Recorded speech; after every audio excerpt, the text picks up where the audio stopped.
Dumbling, it's your boy Ink. Welcome to the show. Guys, we're doing well because I'm having a wonderful 9th October 2024. This is my last video already of the day. Only my last. Got Dexter, yes. Oh wow, I've missed the Dexter Morgan. We got Dexter episode season 4, episode 3, which means we're almost at the I think season 4, you know what? Fuck that. Fuck that. What do we do? Will I think I fucked up. Okay, cool. Today I'm gonna be reading till 7, my notes. And at 7, the episode is 12 episodes. So at 6, we're at the half of the show. So we're already there. If you don't count Original Sin, if you don't count Resurrection. So in episode number 3, Dexter feels more and more overwhelmed by the suburb. So Dexter is, and it's kind of cool because I saw the opening scene where he's at a cook party, a barbecue party from one of his neighborhood, and I couldn't help but remember in season 1 when he has the scene where they crush the lobster. He feels very overwhelmed, and he feels like no matter what he does, he cannot be himself. And I gotta say, this season, the episode that I watched tonight were really good. So we have Dexter that feels a bit overwhelmed, right?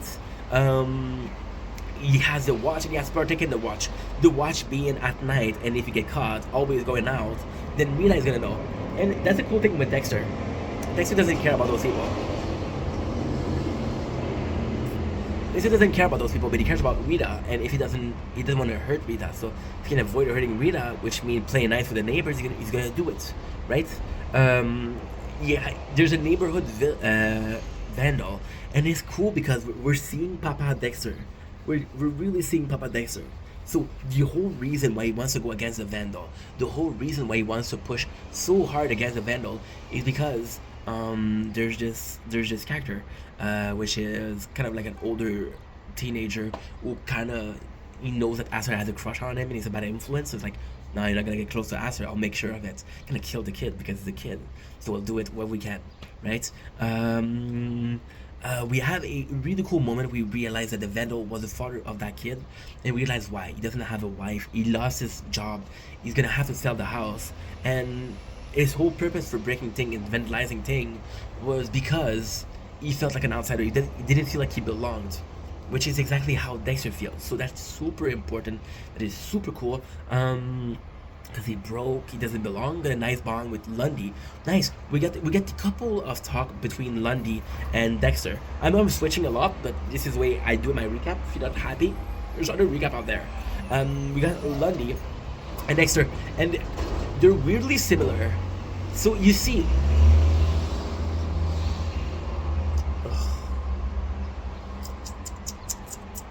season 2 Lundy, I had a feeling that he was getting close to Dexter for them. But now I really do feel like he respects Dexter. Because Lundy is similar as Dexter. Like Dexter has this obsession with killing, and Lundy has this obsession with finding killers. So basically it's whatever happened when a unstoppable force meets an unmovable object. It is the two yin and yang. It's perfect. It's a really good thing, and it's weird because I really did like Lundy. My problem with Lundy in season 2 wasn't Lundy in himself. Lundy came in and he overshadowed everybody. It's like, okay, well, it's not about you anymore. It's about Lundy. And who the fuck is Lundy? It's a new character, right? But now there's a balance that's going on, and we're really excited about that. Be him, cool. Okay, just for the bro. Doesn't belong. We got a nice bond with Lundy that feel the very same. Exactly. We got more of Lagarta and Angel, which is nice because this season, and it's kind of crazy because it really feels nice because usually we have the love interest, which is Deb, and Deb, she's, oh my god, look at this. I don't know if you can see it, but look at the sun. Don't worry, we'll see it here. Yeah, we'll see it here. It is a beautiful scene. Let's do part 2. Part 2, baby. There you go. Outside, we just cleaned this morning. We had time to clean this morning, which is something rare that we have that time. So the fact that we have Angel like Geta it's not so much a police show; it's a romance show, right? Rita and Dexter there's complicated water. Antoine and Deb, they're going through complicated waters. So having a relationship like Angel and Lagertha that works perfectly well. The only issue that I have, and I said that so yesterday, what I said yesterday wasn't true. Does it feel like Lagertha and Angel got together because their character were going nowhere? Yes. Does it feel forced? Yes. But it also feels very sad because Lagertha knows she's not getting any younger. Angel knows he doesn't get any younger, so they're kind of like, okay, well, let's be together, right? If they had other choice, they wouldn't be together. That's what it feels like. There's a lot of chemistry though, but it's more on a friendship level than a romantic. Shut the fuck up, kid. It's 7:30. Don't stream. Cause he does. I was told to shut the fuck up as a kid too, so don't think I'm mean. It's just the cycle of life. Um, got okay, perfect, which is nice. More Deb Lundy. Deb and Lundy. My issue with this, it's kind of cool because we're seeing them, and it's nice because Deb and Lundy were more than just fucking. They were compatible. I said some mean thing about Deb having daddy issues, which is true. But with Deb, you feel like that she could end up with Lundy because Lundy is also very ambitious. If you look at the character, Deb is more similar to Lundy than to Antoine, and I think she's a better match with Lundy than Antoine. If only if it is for the sort of only if it is for the sort of we're motivated to work, we're ambitious. Go ahead, right? And episode number 4. Oh yeah, Quinn, which is I'm liking Quinn more and more. I am liking Quinn more and more. Is to He's such a good character too. I wasn't sure about him in the beginning, but I like him a lot now. He fucks a reporter, which is human, and he says too much, which is human. And the reporter he fucks, she's so hot. I'm sorry if I'm offending people, but she's oh my god, dude. Whoa. We got Dexter, in episode number 4, who goes to a shrink because Rita's like, yo, you lied to me. So basically what happened is in episode number 3, the apartment of Dexter flooded. And he kept that apartment. And he told Rita that he sold the apartment to live with her. But he needed that space, right? So he told in a shrink, and they go to see the shrink, and he said he feels overwhelmed. And the shrink weirdly has Dexter's back. So small story about Inky himself. I went to a shrink multiple times as a kid. My parents didn't think that was normal, which is an understatement. But I went to a shrink, and I had a couple of shrink. And the first shrink I had was on the side of my parents right away. And he would cuff me off. And I remember this as a kid, even though it was 20 years ago. I remember this. He would cuff me off. It would be more something with my parents. It was old school. It was very old school. And then we had a second shrink, right? And it's complicated. It's complicated. So we had a second shrink, and that second shrink was she was a bit younger, and she was taking my side, and she was always she wasn't biased to me, but she was nicer to me. And then my parents didn't like that because it's like, yo, this other guy used to listen to us, and now she's listening to her son. Which is a weird thing, but hey, that's the way it is. And the third shrink, my parents' marriage was not going well at all. They were more focused about the divorce. She was more focused about fixing the relationship, and I was just there as a spectator. So yeah. So the shrink, and she does take a bit. She understands Dexter a lot, right? She says, "Yo," and she asks him why. And then Dexter says, "I don't want him to see the real me because I believe she'll leave." So the shrink is like, maybe Dexter needs a little bit of space, because being a new husband, being a new father, is a lot for a person. Don't worry about that. Doesn't matter if it's a man or a woman. So Rita takes the kid, and she's like, "Yo, have a weekend off." There's a really sweet mug where Dexter's like, "Oh, love you, Dad," and it's from Aster and Cody, which is really sweet. Dexter finds a police officer, and in this one, it's been a while since I have liked one of the killer as much as I did with her. First of all, she's a police officer, right? Which is kind of cool because of the whole Miguel last year. Well, last season, sorry, not last year. Last week, not even. And she's a cop, right? And she killed her husband and her daughter because she couldn't breathe. She couldn't be herself, right? And it is super nice. It is really nice because that's exactly how Dexter is feeling. Dexter is feeling overwhelmed. She's feeling overwhelmed. So, that's why she killed him. And she's hot. And she's flirting with Dexter. Just to say, So she's a very dirty cop, very bad girl. She picks up a fight with a criminal, and then she takes the blood of the criminal and put it on the scene, right? And then when she tells Dexter, and this is such a cool scene, such a cool scene. It's a girl that she knows that she's pretty, and she uses her charm for advantage, right? And then Dexter captures her to kill her, and she's like, "Oh, I'm gonna tell people you're gonna rape me." And Dexter's like, "What is your obsession with rape? Nobody wants to rape you." And the way he said it is so cool because to me, Dexter kind of feel like Joker a little bit, and Dexter is like he's like a madman. He's like, "Fuck off! Nobody wants to rape you. You're not all that." And I found it pretty funny because in his mental state, that was actually something he would say, right? Somebody normal would not say that. Somebody normal wouldn't say, "Yo, you're too ugly to rape," because that's disgusting to say. But for a killer to say that, it's kind of cool. It's kind of funny, right? Cool. So we have Lundy and Deb romance, and it's kind of really nice because it's really kicking her off. It's really kicking off, and it's like we knew it would happen. And you know what's insane? I'm gonna have to go back on what I said. In season 2, I complained. I had a complaint about the constant back and forth of Lundy and Deb. They're gonna end up together. We know. Why are you taking your time? Why are you so slow with it? Look at it, son. It's hidden, but not for long. I'm gonna show you here because it's better on the window. See, you see how it is? Oh wait, the other camera. So yeah, so now they're moving forward and it's going fast, and I love that. And you know what? You know why I have to go back on my word? Because if it wasn't for the fact that they were together before, if they were going as fast as they are in the show, it would be it would be too fast. I was complaining about that too.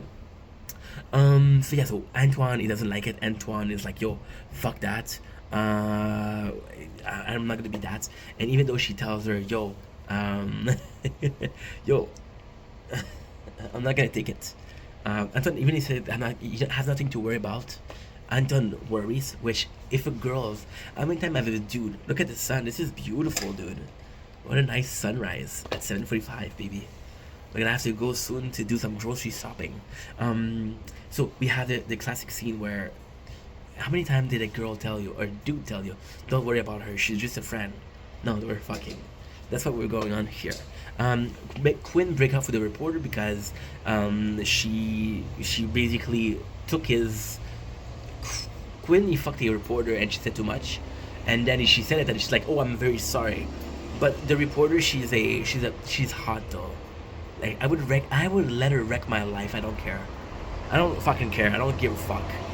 But Quinn, she's like, and even then, she's trying to make amends, but even then, she's like, "Oh, you're partnered with Deb," and Deb, so Deb basically gets shot, and episode number 5 basically gets shot, and she wants to have an interview with Deb, and she's kind of using Quinn to get what she wants. Lundy and Deb, they're shot. We learn that they're shot, and it's kind of nuts because they were kissing. They just had sex. So we had the relationship, and now Lundy is dead. Rita come back. We got Deb, who feels bad about her role in the shooting. So Rita coming back is kind of cool because Dexter had his break, and it's not so much as like, "Oh, you had your 3 days off. What's gonna happen after?" Then she feel bad about the shooting because she's like, "Oh, I could have stopped it. I could have stopped it. I could have stopped it." And we have an amazing moment. I've been waiting for this for 2 seasons, when Rita says, don't feel guilty," and Deb, she's really beating herself up. And Deb, it's kind of nuts. It's kind of very weird, like a situation. It's absolutely insane. Deb needed Dexter, but Dexter, he doesn't have emotional intelligence. He has none of that.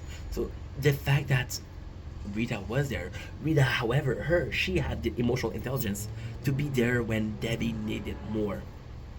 So we have a Rita moment where she showed how strong she is, she showed how mature she is. And the next episode, we have the moment where, swear to God, I regret saying something bad about Rita because she's amazing. She is amazing. I gotta tell you guys, so beautiful.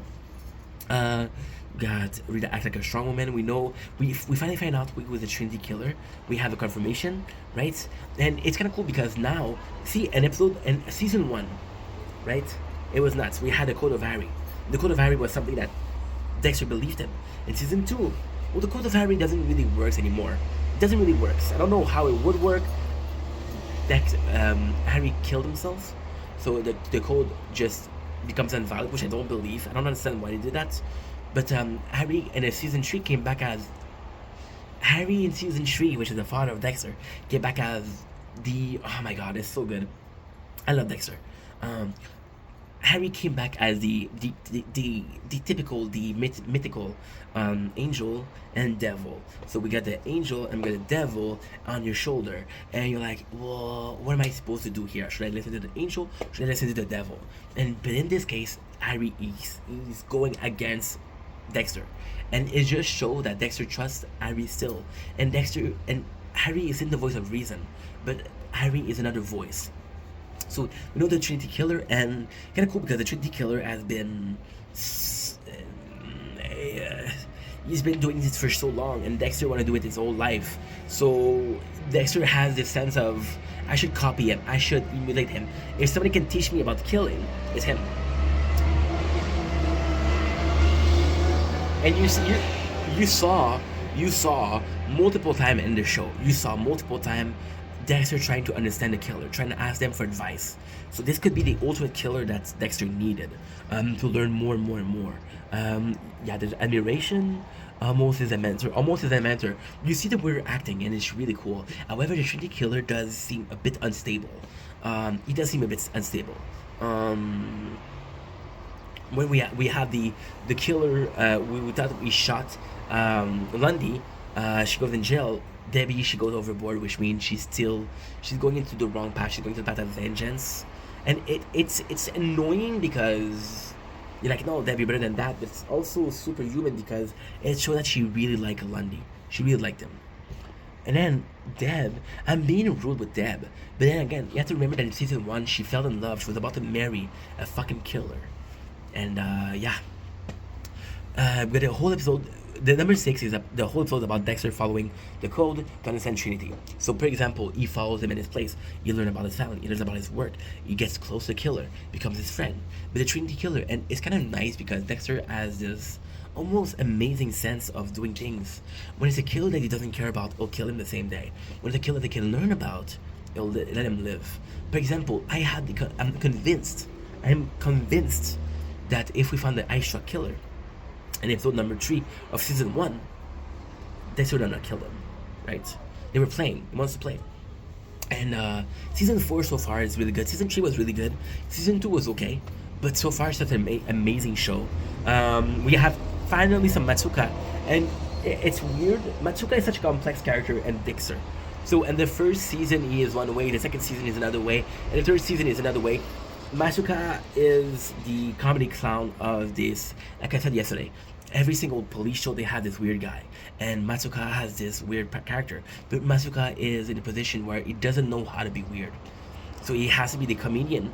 But there's a really nice growth here, and it's weird because Matsuka growth is about him being less present, but when he is present, he matters more. So you have less text, but the text that you do have matters. For example, in episode number 3, we find the Trinity Killer. There was a lot of victims that we thought were suicide because they jumped out of the window, and then we have Matsuka's like, no. If you push them, they're gonna be appearing, and that's the Trinity Killer.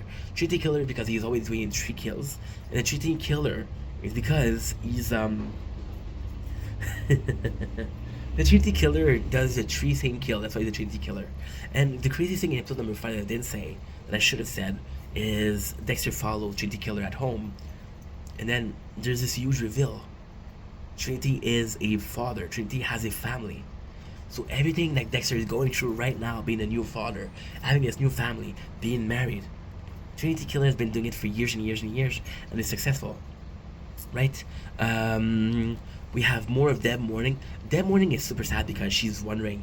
She really liked Lundy, and it's a good story. You believe in it, and even Lundy's like, "Yo, I still love you. My feeling, I cannot hide them." Right? And Quinn actually helps. Honestly, Quinn is super cool. Quinn is like, yo, I know that you're in a situation. Quinn, not a noise. Quinn is the more human of the police officer. So, for example, at first it would be Angel, but Angel right now, Angel is weird. Angel is very weird. when he's not acting with Lagerta, you barely see him. I don't think he has a lot of scene with anybody else in Lagerta, which it is what it is, right?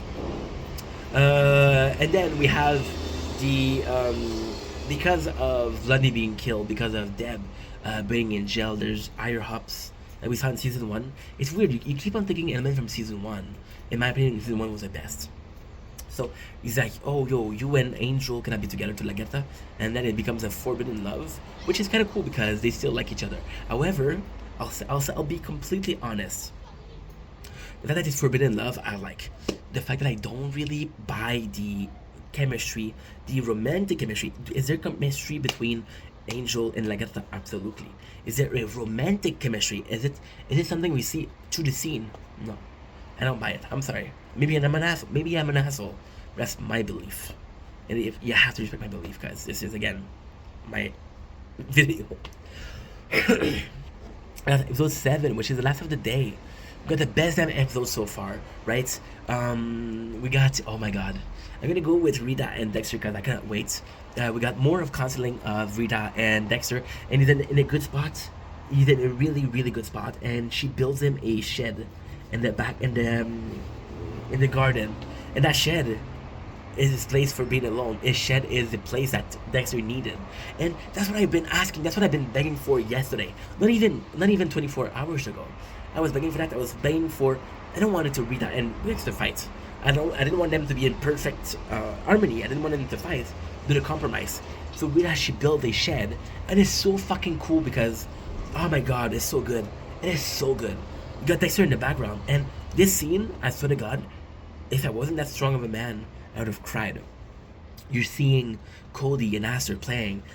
You're seeing baby Harrison in the garden, and you're seeing Dexter being in the shelter. And you're going in the shelter, and you have the perfect family. You have Dexter truly happy is going to the secret place, so he found the perfect compromise. And you really believe, because at the end of the day, Rita and him are the perfect couple.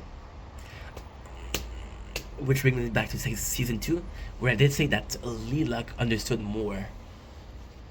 I still believe that Lila would have been a better girlfriend than Rita because Lila allowed Dexter to be.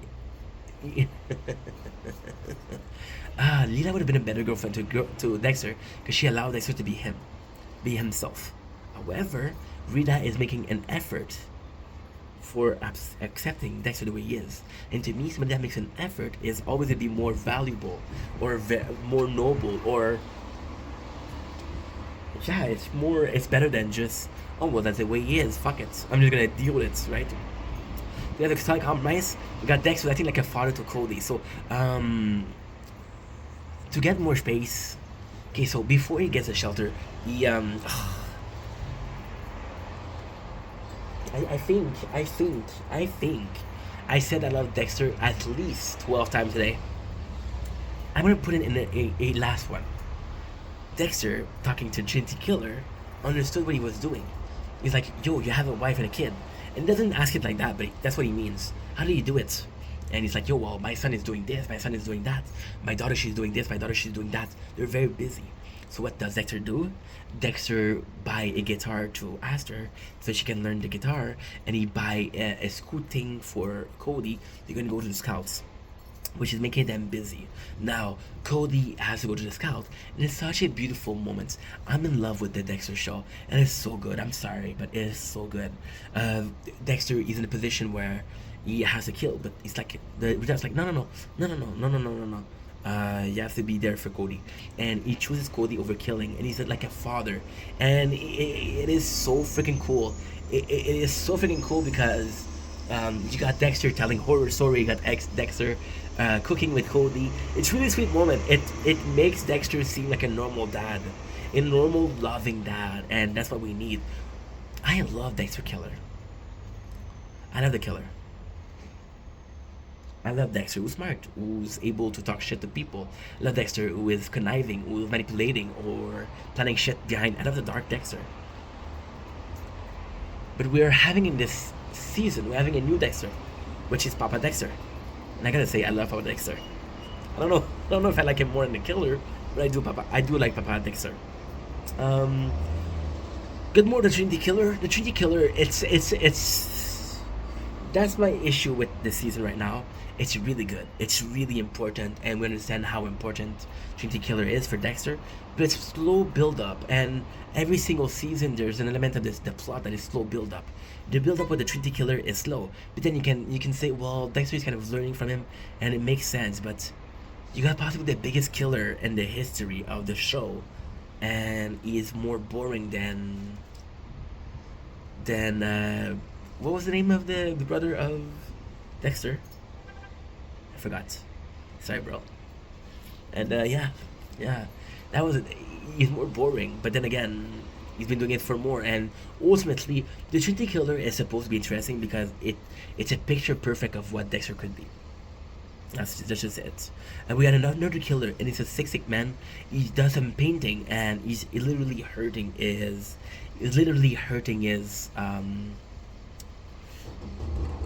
I don't know how you call it. Is model. Model's a good word. Model's a really good word actually. And you're like, holy shit, that's the killer, right? And there's a lot of things that are pointing to him being the killer. So this is the victim of this episode, right? However, we know that he's innocent, and Dex didn't follow the code. And for one of the first time he didn't follow the code, they killed an innocent man. Now that guy was not innocent. That guy was beating up women, which is fucked up. You know my favorite part of the 7th episode? It's not even the fact that Dexter now has a shelter. When Dexter learned that the guy he killed was innocent, you look around, and who do we see? You see Harry. And you expect Harry to say, dude, I told you to be careful. You killed an innocent man. But you just got Harry was smiling. Not in a happy way, but in a compassionate way. Why it's so important, why it's so beautiful that moment? Because he know that Dexter fucked up. And he know that Dexter will feel bad. And he knows he doesn't need to tell Dexter, you fucked up. Because Dexter know. So we have that. We have the kind of cool thing is when he followed the painter, Quinn follows him. And it's kind of cool because Quinn is a good cop. And you think that something is weird with Dexter. And Dexter did get Quinn taking money from the crime scene. So we know that Quinn is a dirty cop. We've been knowing that Quinn is a dirty cop for a while now. And Dexter's like, and Quinn followed Dexter. And it's so cool because in Quinn's case, it's not even a Quinn versus Dexter. It's not even that. It is simply, and thankfully, you got dirt on me. I'm gonna find dirt on you so that we're on the same playing field. We got Quinn that followed Dexter. It's so cool because yeah, perfect, nice. But if Quinn finds out it's a power play, it's like I know some shit, you know some shit. It cancels. But for now, only Dexter knows some shit. That's about it. That was a 20-minute video. I love you guys. Take it easy. See you guys soon. Peace.